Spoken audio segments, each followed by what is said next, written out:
Is longevity just anti-aging repackaged for the new generation? In my opinion, not. They're different concepts. And I have to be honest, I hate the term anti-aging. I think it's so negative. Aging is inevitable and actually a privilege. So much that comes with aging is a positive. So for me, that's old, outdated language, although we still see it in a lot of places. For me, longevity encapsulates something different. It's the fact that we're talking not necessarily about how to live longer, but how to live better for longer. So it's a different concept. It's maybe more about health span than about lifespan. And I do think that is relevant to the beauty and the skin industries, but I do agree the two are becoming linked in maybe not always the right way at the moment. For people that don't understand the difference between health span and lifespan, can you maybe explain what that means? So lifespan is how many years we live. But health span is how many of those we live healthily. So if you think about many people who you know who have become elderly and then passed away, maybe the last 5 years or 10 years of their life weren't spent in good health, maybe with limited mobility or various health conditions. So health span refers to the period of time where we're living at good function and can enjoy the activities of daily life. We don't need support to do them, and we live independently. Makes sense. And I think, so you mentioned the term anti-aging and the fact that you don't like it. Nadine, I wonder what you think about it, because you have seen the beauty industry change, and I wonder whether, like, you've observed the brands that sell us anti-aging products soften a little bit. Well, I think from a science perspective, longevity and anti-aging are fundamentally different. So longevity would be about skin vitality and anti-aging would be skin vanity. So you've got vitality versus vanity. But from a beauty perspective, I only see people jumping on the longevity bandwagon in the sense of rebranding what is a politically incorrect term, which is anti-aging. So for me, the beauty industry has taken something that should be a scientific background and are blurring it and are essentially just rolling the politically incorrect turd of anti-aging in glitter. It's a fair point. Yeah. There are 7 new longevity products launching in the next 6 months. So for them, the long-term longevity is their way of repackaging anti-aging, because essentially all of those products are anti-aging within the skin. They're not necessarily about skin health or about skin resilience. Longevity would be health and resilience. They're essentially about tackling lines and wrinkles and sun damage. And are we naturally going to always fear that? I mean, is that part of the human condition? Are we always going to fear aging? Or has that been baked into us because we've grown up watching ads for anti-aging skincare? I think in the West, we're culturally impregnated with the idea of fearing aging. So we see only the negative signs of aging. We don't see the privilege we're not culturally available to understand that idea of wisdom, or people who get older essentially become invisible in the Western world as opposed to other cultures. We're trying to change it in the same way that you do age positivity, in the same way that you do body positivity, but we've got a long way to go, right? I think we're moving towards the right direction. But for example, I find when I'm proofreading blogs for my website, even, people who've worked with me for a long time use the word youthful. And I'm like, okay, so in this context, that's not what we're doing. It's not what my patients come in asking for either. But with the longevity side, there is that, generally speaking, most people who are younger are healthier. Most diseases in the Western world are associated with an increasing age. So you can talk about youth and health, which are generally inextricably linked, but I don't see it generally amongst my patients as a quest for youth. But the beauty industry is still a very, very long way away from that. And I think culturally, there is still a lot of fear. I hope you're enjoying this episode with Nadine and Dr. Sophie. But I want to pause for a second just to tell you about our sponsor. This episode is sponsored by Visit Costa Rica. I did just that last month, and between seeing the sunlight filter through the jungle canopy, yoga sessions, paddleboarding, and being in nature with the most incredible animals, Costa Rica fixed me up, mind, body, and soul. Home to 6.5% of the world's biodiversity, is an incredible place to connect with nature. I lost count of the amount of times I felt moved seeing incredible animals like sloths, humpback whales, tree frogs, and more in the wild. The turtles were a particular highlight. All of these animals are protected, along with Costa Rica's incredible landscapes, including volcanic hot springs and coral reefs. Pura Vida is the heart of Costa Rican culture. It means pure life, but it's also a mindset centered on gratitude, presence, and living well. This is why so many people flock to Costa Rica in search of health, healing, and living well. Personally, I'm already planning my next trip. Now, on with the show. We're living in a time where we fear aging, but we're also living in the era of undetectable tweakments, and we're looking at celebrities who Or even detectable tweakments. Even detectable treatments. But we look at some people who look like they have knocked 20 years off overnight, but then they're also telling us they just went sober or they just use olive oil on their skin. And you're thinking, I don't think that's true. Oh, listen, I worked for Hello Magazine for 18 years, and the minute I walked in to interview 95% of celebrities, you would have to leave any sense of sort of suspicion at the door. Because you just absolutely knew they were there to sell a product, and that it had nothing to do with the fact that if you are a rich, successful person, part of your job is to look a certain way. And if they put as much energy and effort into looking that way that you would put into, say, your normal 9-to-5 job, you too would look that way. There's a famous meme, isn't there, with the Kardashians, which is basically the before and after pictures, and it's saying, you know, there's nothing wrong with you. You're just not rich. You're just poor. Yeah. You're just poor, Yeah, right? I've seen that do the rounds a lot. And it's interesting because there's more of a democratic approach to knowledge about this stuff now. Like we are aware of the kinds of treatments that are available and how much they've changed. And before we started rolling, we were talking about the fact that there are lots of products that are now available. There are lots of treatments that are now available. How different are they to what was available 10 years ago? Because there's been a lot of innovation, hasn't there? Agreed. I think there has been a lot of innovation, some of it following a scientific route and some of it not. And I think for me, that's the differentiator. I think when you look at the treatments that have come to market, still the ones with the most scientific pedigree are the tried and trusted kind of original aesthetic treatments. And then we have this whole conversation about regenerative treatments, which I think are really where we're going, a combination of combining the traditional and the regenerative, but so many of them don't have the data. And that for me is slightly scary because people are having these things injected. And I would say the same for skincare as Yes. well. At the end of the day, when people ask me, what do I need in my skincare routine? I say you need a good cleanser, you need an antioxidant, you need an SPF, and then at night you need a retinoid. That's unsexy for me to say because they are clinically proven ingredients that everybody knows works. That's what you need for healthy skin. But an SPF is never sexy as opposed to PDRN or exosomes or, I don't know, epidermal growth factors. These are all buzzy words. So I understand why people want the next big thing. The question is, are we ready? Are they clinically proven?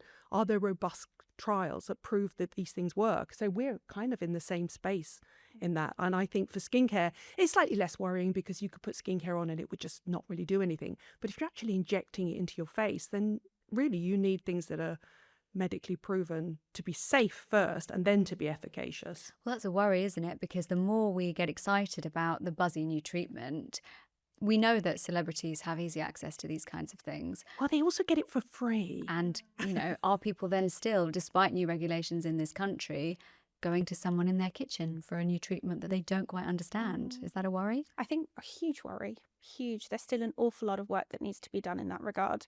And I think a lot of the responsibility, it sits with regulators, it sits with practitioners, and it sits with brands as well. But at the end of it is, whether you call them a consumer, I call them my patients, but someone who is vulnerable to whatever they're being told, because they're not going to go and read the papers on whether something's safe. They're not going to, you know, they do the best research they can. But so many people just assume, well, if they're doing it and it's so public, then it must be okay. And of course, if they're on Instagram and they've got loads of followers, they must be a doctor. Exactly. Right. Yeah. I also think, you know, we have different standards in this country. So here, we're perhaps being a little bit more careful. You know, you go to Miami, people are injecting their faces with placenta. I was saying to you that the last aesthetic trip I did, I went to Miami with a big company called Galderma, who are a medical company, and they have skincare and they have injectables as well. And I remember going there, and it was sort of hot bed of information, and there were aesthetic doctors there and influencers and journalists and the east and west coast of American people, they were just totally on the longevity bandwagon for a start, and openly talking about injecting human growth hormones, human epidermal growth factors, human exosomes, things that are totally illegal and even if they were legal, like human growth hormones, it would have to be on prescription for a specific medical condition. They were all on GLP-1. I mean, they were injected. They must have been like human pinpricks. And everybody from London was just thinking, what's going on? And everybody from Asia was like writing notes saying, what do I have to do? No shame in their game at all. They were self-prescribing, self-injecting, not even thinking twice about it. I hope that you're enjoying this episode with Dr. Sophie Shotter and Nadine Baggott. In order to keep having conversations like this around interesting and crucial topics, we really need your support. One simple thing you can do is like this video and subscribe to our channel. Thank you. Sophie, do you think that we're going to see more of that in this country? Or do you think that we're always going to have a slightly different regulatory approach? It will be different Yeah. because over here, anything from a human origin is illegal. Unless it's for a specific therapeutic use, it's tightly regulated by the Human Tissue Authority. Doesn't mean it doesn't get into the country, doesn't mean it's not distributed, and it doesn't mean there aren't practitioners doing it. However, it's a lot less. In the US, as you say, it's so open career as well. We have less of it here, but the counter to that is that we also end up with products that claim all the benefits without actually being able to deliver them. So, for example, exosomes, just picking one, presenting data from a human product, but actually saying that this one is from a rose, for example, or any single plant, can't stimulate a human cell. It just can't. One plant can't do that. But people believe it. I actually did have a facial with exosomes that were derived from plant sources, and I believed the hype when the doctor was telling me that it was great for me. I went to a launch last week, and the exosome from orangutan had been injected into human cells and then bioengineered, supposedly Bioidentical. to have bioidentical human exosomes. Yeah, I'm reading a lot about this.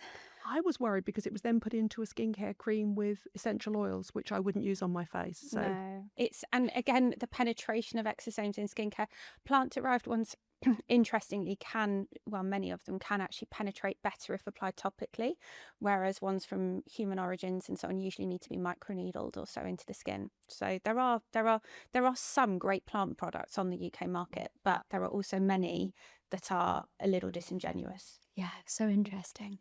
I wonder as well, I mean, we mentioned, they've got loads of followers, they must be trustworthy. One of the leading groups that's influenced by people that speak with authority on Instagram are teenagers.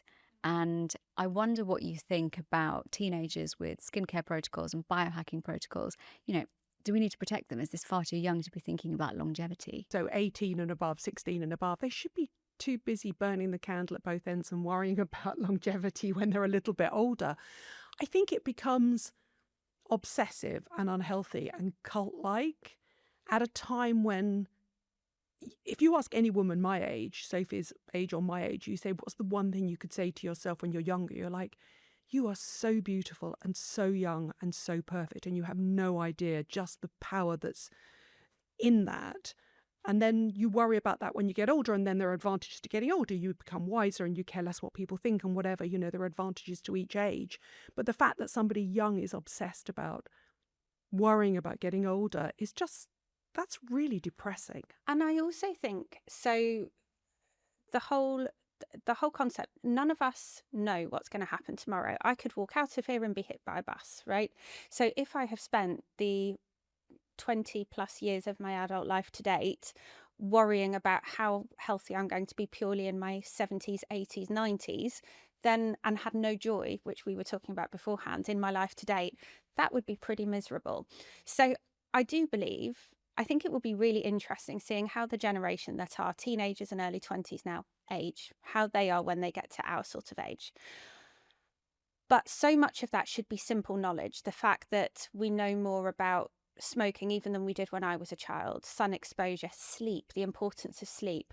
Not to say they shouldn't burn the candle at both ends, but if they think about nutrition, these basic pillars of a healthy lifestyle from a young age, will that have an impact? Because we also have to accept, even though we know that young people are spending a higher percentage of their disposable income on beauty and wellness, their disposable income is still lower. And many of the treatments we all talk about now are so expensive. So for me, thinking about healthy living is one thing, but making it an obsession when you should be living a joyful life is wrong. I think it's interesting because I think the things that Sophie just listed there, so sort of good nutrition, not smoking, not drinking, not being stressed, getting exercise, getting 7 fresh fruit and vegetables a day, you know, not eating ultra high processed food. We all know that they are the key to longevity. They all know that they are the key to a health span. But that's not sexy. So it's much easier to say, oh, that's fine, just inject this NAD supplement, or, you know, take this exosome, or buy this unregulated supplement.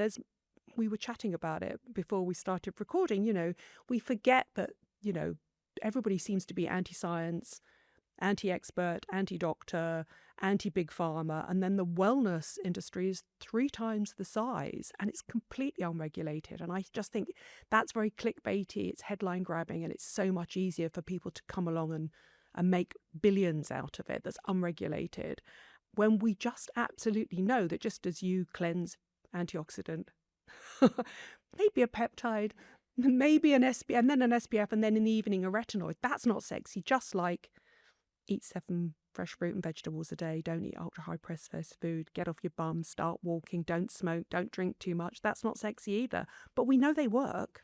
And there is no getting around the fact that any sort of quick fix is not a shortcut. You can't circumvent the need to live a healthy lifestyle if you want to age healthily. Absolutely. I mean, this advice is really, really crucial, I think, for people who are at every age, you know, whether you're a teenager, whether in your 60s and you're suddenly approaching longevity and approaching biohacking, which is an interesting term that I want to get onto. Biohacking is just male longevity, isn't well, that it? was 'Cause my it sounds next more active. That was my next question to you. You know, I saw a meme that said, you know, guys will look at diet culture and think, I want a bit of that, but they'll call it intermittent fasting because it you know, it sounds hot and it sounds biohacky. I wonder what the difference there is, because we see a lot of these biohacking celebrities and biohacking influencers who are male quite celebrated for trying to turn back the clock. We look at women, and women are almost still being shamed for wanting to take control of the aging process. Why do we still struggle with that distinction, do you think? That's a really good question. And, you know, I do think there is that inherent misogyny in society still today, and the fact that it's acceptable for a man to do something and not always as acceptable for a woman. And whose post was I looking at? Just like looking at the things that we grew up with, our generations, and what was said about women along the way. And to an extent, we do it now just about different things. And I think it's a real shame. But someone who does amazing work is someone called Stacey Sims. I don't know if you've come across her work. I really like Stacey Sims. She's amazing, and she's an exercise physiologist, athlete, and she talks a lot about how women are not small men. And all the research that has been done on any of these measures is almost always on men, on how best to exercise. It's all done on men, and we are different, and how women should biohack is different than how a man should biohack. And for example, intermittent fasting isn't great for a lot of women. Cold therapy might not be good for a lot of women. Saunas might be better, but none of that is really talked about enough yet. And you're right, there's no major female biohackers. I was saying that this morning I'd bumped into Brian Johnson, and we were absolutely fascinated. I was first fascinated to know that he was still only 48, which is still relatively young, but that he'd had a facelift and nobody mentioned it. And he has spoken about it, and they showed a before picture with him and his family and afterwards. And I just said to Ben and Kat, why did you not ask about the facelift? Maybe I'm more attuned to noticing the signs, but I think 48 is really young to have a facelift. Agreed. If your biohacking is working. And also, I just think at the end of the day, biohacking, it just sounds so active. And I think that maybe having a facelift as a woman seems a passive thing to do, whereas he seems like it's a very active masculine thing to do. But essentially, it's misogyny. I mean, anybody that lives in a basement and doesn't come out and see the sun and is just a little bit Silence of the Lambs. No disrespect, Brian. Is it all a little bit uncanny? Yeah. It puts the lotion into the basket. It's interesting though, isn't it? I mean, maybe we can take these things a little bit too far. You know, the crazy protocols, doing all of this, you know, intense stuff. I'm the only person here without an Oura ring, by the way. Yeah, we were chatting we're about both that wearing as our well. trackers. And, you know, for me, I was explaining that that has actually been quite beneficial for me because I've been able to see in real time how different habits are affecting my body, make little shifts, feel better, which is great. But I'm not, you know, like the Brian Johnsons of this world, making that my entire personality, and it doesn't, you know, But occupy don't my forget, whole he day. is also making millions out of supplements. Well, that's an interesting point as well, because I think he does come out of his basement, right, to create supplements. Yeah. And to cash a very large check. Sure. Don't mean to be sceptical. Well, I enjoy that skepticism because I also want to ask you both about how our need to think about our youth and, you know, our longevity also intersects with how quickly the wellness industry is growing. You know, we are the consumers. We're the ones that are buying the quick fixes, the hacks. We're the ones cashing in on these expensive treatments. You know, what does that intersection look like moving into the future? Are we going to forget that movement is free and, you know, good food is quite easy to come by and start relying on quick fixes? I think one of the reasons that the beauty industry has moved into longevity is because the intersection between beauty and wellness is huge, and it's the fastest growing sector in beauty. So I think in 2024 it was up 16%. In 2025 it's going to be up like a quarter. That's bearing in mind the beauty industry is worth billions. This is serious money. And I think more and more beauty companies are going to go into that wellness space. And, you know, it started with a gua sha and it ends with supplements for your skin. I think the important thing to remember is that wellness is completely unregulated. Beauty is regulated. Beauty is safe. In fact, it's more safe than it is efficacious most of the time, which is really important to remember for anybody, you know, talking about beef tallow or any of that crazy stuff. The wellness space is completely unregulated. So you have to tread with care. You have to use podcasts like this to enable yourself to think intelligently about what you're about to spend a lot of money on. And the best biohacks, or should I say the most important ones, are completely free. You know, you don't even need a gym membership to be able to move. And when it comes to the beauty space, one thing that I liked what you said earlier about vitality and vanity, because actually what we do now know about skin and why for me the beauty space does fit in wellness and is important, it's our body's biggest organ, our skin. And there are now multiple published studies linking signs of aging with aging your internal organs. Not anymore that it's just that how healthy we are on the inside can influence how we look, but the other way round, that we know that photoaged skin aged by the sun, releases inflammatory mediators which age us internally. And that's been linked now to cardiovascular disease, Parkinson's, Alzheimer's, type 2 diabetes. It's early data, but I think we'll see more of it come. And that messaging should be changing, that actually what we're doing for our skin now, it should be about vitality and the health of our cells. And that doesn't just include what we put on it, it includes how we live. But that for me is where the future's headed. That's so interesting. And I don't want to digress too much, but I did want to ask you what you think about the kind of sun nutritionalist argument and the fact that you've got a lot of big influencers who are telling us not to wear sunscreen, because I wrote about this recently and was shocked at the amount of content. You know, I shifted my algorithm slightly and I saw all of these videos that were just pure misinformation and dangerous. Yeah, and there's some really big names who've said that. Dave Asprey in the biohacking space, and also Lee Fires. Yeah, that was it. That's who it was. Yeah, within the sort of more influencer space. And for me, sunscreen is one of the most science-based interventions we have to, you know, one of the biggest interventions to prevent cancer. And it's a no-brainer. There is a formulation for everyone, and good formulations don't have to be expensive.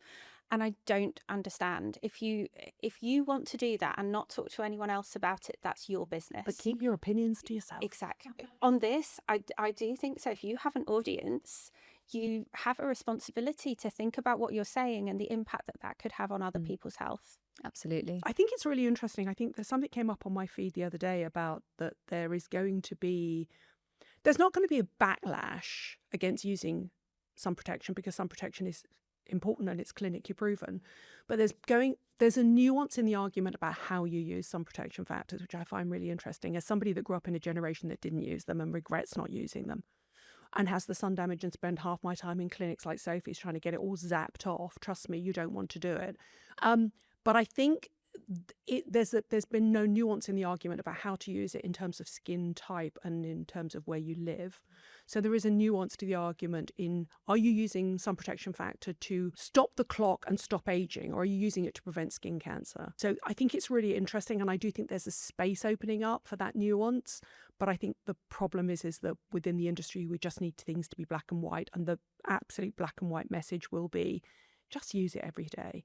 Even on the areas that are just being exposed, just use it every day, because trust me, by the time you're my age, you're going to regret every minute you ever spent sunbathing. It's just craziness. And I think I love that if we can begin to argue now that the external image of your skin, which is your body's largest organ, is a reflection of what's also going on internally, that makes complete sense to me, because the inflammaging thing has been around for years. So you were saying about biohacking and skincare, by the way. Loads of skincare has been biohacking your skin for years. Yeah. I mean, peptides. A retinoid.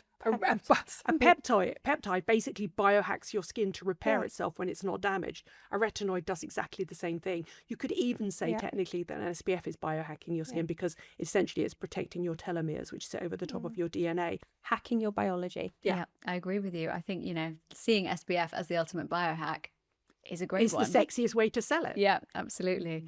And it's interesting as well, because when we talk about protecting our skin to look young, but also protecting our skin in order to avoid cancer, we are looking at vitality and vanity almost in the same breath. But, they're both equally important in a way there. I think it's really interesting, having recently seen my mother through the last year of her life.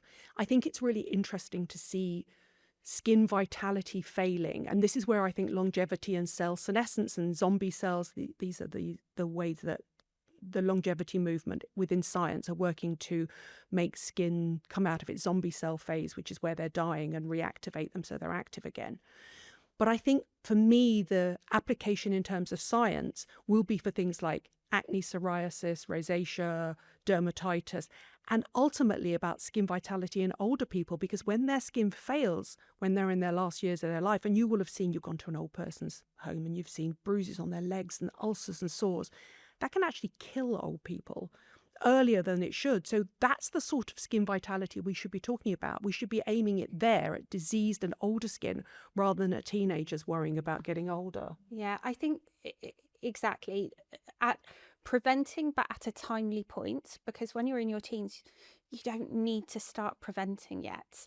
I always say, when is the point we need to start do preventing, tell us. Sophie? We all want to know, right? I kind of think you're mid to late 20s. So 25 and upwards. It's very rare I see a patient in clinic before that age where they have something going on. And if I do, it's because they've been using sunbeds, or they're heavy smokers and they're sun worshippers. And then it's a matter of, okay, let's figure out what to do on the outside, but also let's think about why this is happening. For most of us, it's somewhere between 25 and 30 is a good window if you want to be really proactive. And I would say 10 or 15 years older than that. But just don't sunbathe, people. Don't smoke, don't sunbathe, don't eat too many high processed foods. I mean, this is basically what I mean, though. It's not about necessarily having loads of treatments. It's about when you start to take that sort of thing more seriously, when you start to think, okay, I'm not going to live forever, which is what a teenager should be thinking. That's the healthy attitude, right? But you've got to lay the foundations before you build the house, right? So getting those habits in check. There's really no point in helps. doing the rest if you're not doing those. Absolutely. And I also wonder about, this misogyny that we talked about before, and how that intersects with periods in your life like perimenopause and menopause, because we are telling everyone to have these healthy habits and do the best for themselves, but then we also seem to be shaming women for wanting to feel younger and look younger for longer. And certainly with things like HRT, we see some doctors saying, oh, you don't need it, just go through it. It's what happens to everybody. It's the natural course of aging. When we talk about low libido or dryness or some of the issues that affect women that HRT can help with, that's not a biohack. I don't really understand that. I think HRT is for the women who can have it, and we have to bear in mind not all women can. I think it is hugely powerful. And we're not talking about, we have to stop thinking about menopause as just being the stopping of our periods. It's a whole lot more than that. After that, our body goes into an estrogen deficient state, and also other hormones, but estrogen's kind of the most important one. Every cell on our body has estrogen receptors. and it affects your cognitive function. I know so many women who suddenly have said, I don't feel able to do my job anymore. I don't feel like I can contribute in the way I used to. Sexual function. A man walks into a GP and says, I can't get an erection. It's very easy for them to access testosterone therapy.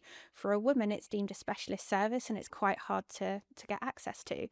And actually, HRT for me should be seen as a health prevention measure. And bone density, cardiovascular risk, and also the health of our skin, going back to what you said about skin fragility and the risks that plays, it's a really, really, really good addition for those who can have it. I would be so sleep deprived without my HRT. I wouldn't be able to function. I certainly wouldn't have a career. I started my YouTube channel when I was 54. Thank God for HRT. And I really want to normalise these conversations about things like HRT, Well, it's interesting you say that, because I think there's just a bit too much conversation. Or maybe it's just my feed, because I'm automatically being fed women my age. Yeah. But now I do feel like the only thing anybody ever wants to speak to me about is the menopause. I'm like, bearing in mind, I'm just slightly earlier than the Davina McCall generation. So I just went, I always been a journalist, so I'd automatically research what I needed to do. And I just went and got it and just carried on. And I think so much of it, you are right, there is an awful lot of conversation, and I think it's really good that the door has been opened that women can have those conversations. But I also worry that if you look at a woman from a career perspective, and a woman already gets maternity leave, for example, and that is deemed as being potentially negatively prejudicial towards her career. And now the concept of menopause leave. And I'm not arguing that some women might need that, because some women really do have severe times. But don't give anybody an excuse to get rid of you. Exactly. This is what I worry about. The fact that it's yet another thing that's given to women and not men, that is deemed as being something that maybe they are being favourably treated in a work environment, but that negatively impacts their career. And I'm not saying some women do need it. Some women's menopause journeys are horrendous. And this is something, as a rule of thumb, maybe a third have an average menopause. They have problems, a bit like what you described, not being able to sleep, maybe some brain fog, whatever else. A third have a pretty easy ride, but a third have a really terrible time. That many? It can be, wow. Yeah.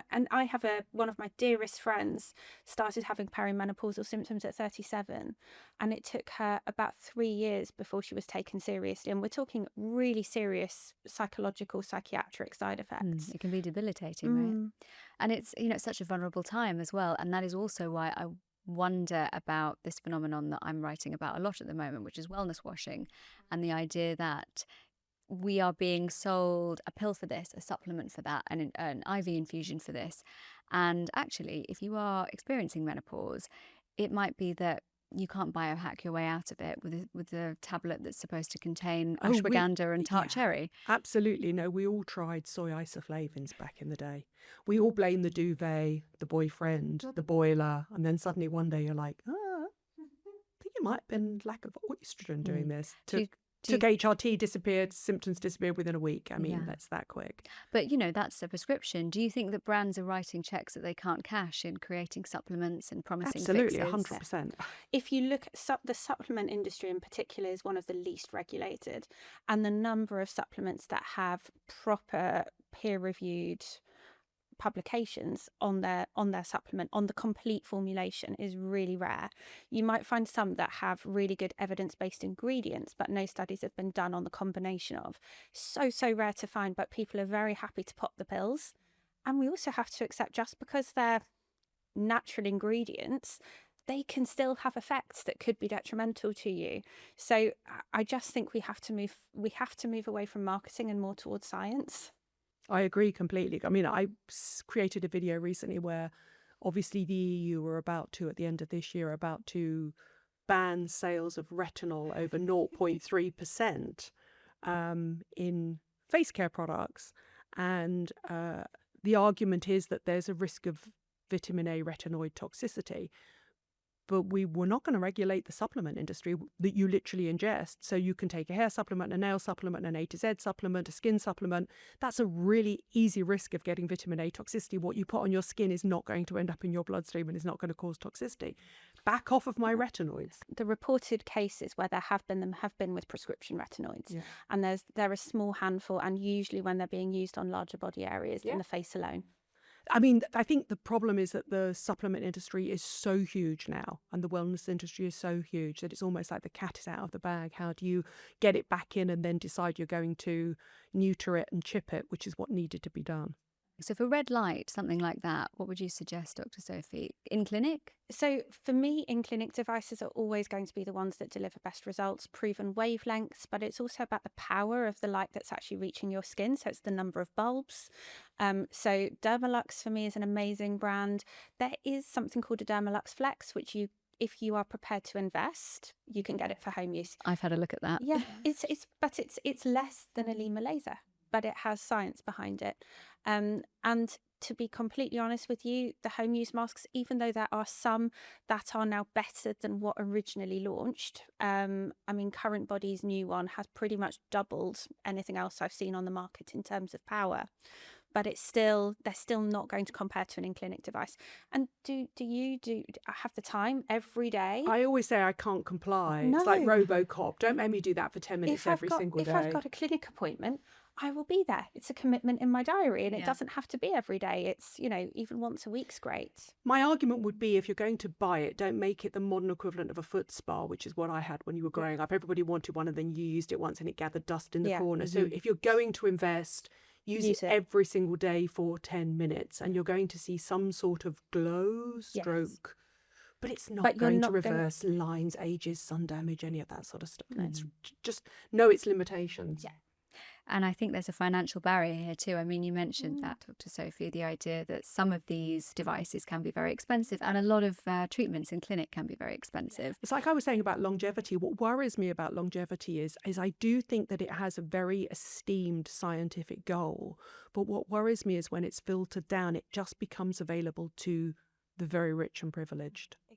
And that's when I was talking about when you go to an old person's home and you see the fragility of their skin. This is what we should be trying to help. We shouldn't really be worrying about some biotechs, millionaires, fine line and wrinkles. Or preventing reaching that point through better knowledge education and intervention at a younger age. But absolutely, completely agree. So how can we stay safe in biohacking land if this is the landscape? Gosh, I would say it's harder than staying safe in aesthetics.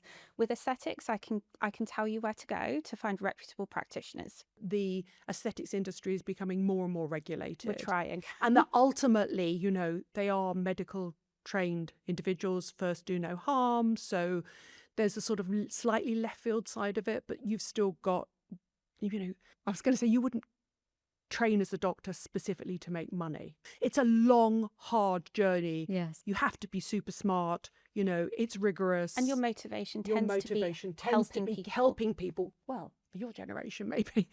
But I think within the wellness space, it's just a massive grift. It's very, very, very difficult. I mean, thank heavens for podcasts like yours, because you're navigating it on their behalf. Don't enter into any wellness space without engaging your critical thinking pathways, because that's what will this work? How much are they charging? What clinical evidence have they got to prove that it works? Is there a medical expert on board? How much is it costing me? Is it safe?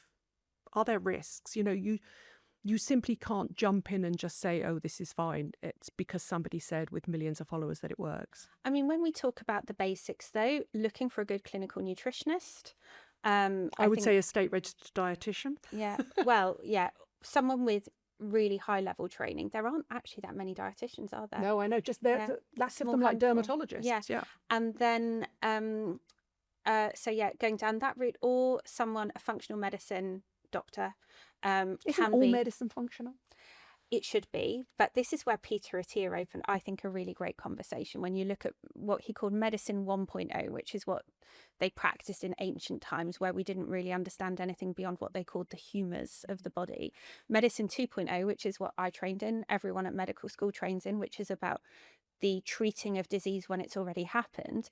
And we now have this shift towards medicine 3.0, which is prevention of disease, which I think is amazing and is the future. Lifestyle medicine, functional medicine.